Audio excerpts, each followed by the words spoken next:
भगवान शिव ने किया था सुदामा का वध, जानिए कैसे।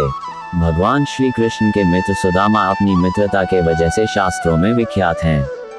श्री कृष्ण के मन में अपनी अलग ही छवि बनाने वाले सुदामा को दुनिया मित्रता के रूप में याद करती है, लेकिन सुदामा का एक रूप ऐसा भी था जिसकी वजह से भगवान शिव को इनका वध करना पड़ा था।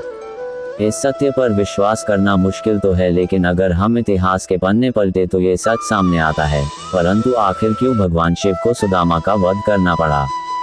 स्वर्ग के गोलोक में सुदामा और विराजा निवास करती थी। सुदामा विराजा से प्रेम करता था, लेकिन विराजा कृष्ण से प्रेम करती थी। एक बार जब विराजा और कृष्ण प्रेम में लीन थे तो स्वयं राधा वहां प्रकट हो गईं। और राधा ने विराजा को श्री कृष्ण के साथ देखकर विराजा को गोलोक से पृथ्वी पर निवास करने का श्राप दे दिया, और किसी कारणवश राधा जी ने सुदामा को भी पृथ्वी पर निवास करने का श्राप दे दिया, जिससे उन्हें स्वर्ग से पृथ्वी पर आना पड़ा। मृत्यु के पश्चात सुदामा का जन्म राक्षस राजदम के यहाँ शंखचूर्ण के रूप में हुआ और विराजा का जन्म धर्मराज के यहाँ तुलसी के रूप में हुआ।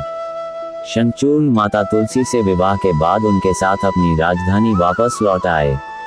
शंखचूर्ण को भगवान ब्रह्मा द्वारा वरदान प्राप्त था कि जब तक तुलसी तुम पर भरोसा करेगी तब तक तुम्हें कोई जीत नहीं पाएगा।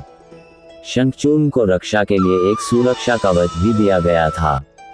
शंखचूर्ण धीरे धीरे कई युद्ध जीतते हुए तीनों लोकों के स्वामी बन गए। शंखचूर्ण के क्रूर अत्याचार से परेशान देवताओं ने भगवान ब्रह्मा से इसका समाधान मांगा। ब्रह्मा ने इस विषय पर भगवान विष्णु से सुझाव लिए जाने की बात पर देवतागण भगवान विष्णु के पास गए। विष्णु जी ने देवताओं को शिव जी से सुझाव लेने को कहा।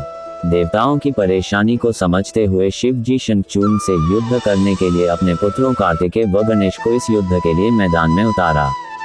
इसके बाद भद्रकाली ने भी अपनी विशाल सेना के साथ शंखचूर्ण से युद्ध किया, लेकिन शंखचूर्ण पर भगवान ब्रह्मा के वरदान के कारण वध कर पाना काफी मुश्किल हो गया था, और अंत में भगवान विष्णु युद्ध के दौरान शंखचूर्ण के सामने प्रकट हुए और उनसे उनका कवच मांगा, जो उन्हें ब्रह्मा जी ने दिया था। भगवान विष्णु उस कवच को पहनकर मां तुलसी के सामने शंखचूर्ण के अवतार में उपस्थित हुए। उनके रूप को देखकर मां तुलसी ने उन्हें अपना पति मानकर उनका आदर सत्कार किया, और इनके कारण मां तुलसी का पतिव्रता नष्ट हो गया। पत्नी तुलसी की पतिव्रता में शंखचूर्ण की शक्ति बसी थी। वरदान की शक्ति के समापन पर भगवान शिव ने शंखचूर्ण का वध किया और देवताओं को उसके अत्याचार से मुक्त करा दिया। तो इसलिए श्री कृष्ण के मित्र सुदामा के पूर्ण जन्म शंखचूर्ण का भगवान शिव ने वध किया। मेरी यह जानकारी आपको अच्छी लगी हो तो मेरे चैनल को सब्सक्राइब करें, वीडियो को लाइक करें और कमेंट करें। धन्यवाद। राधे राधे।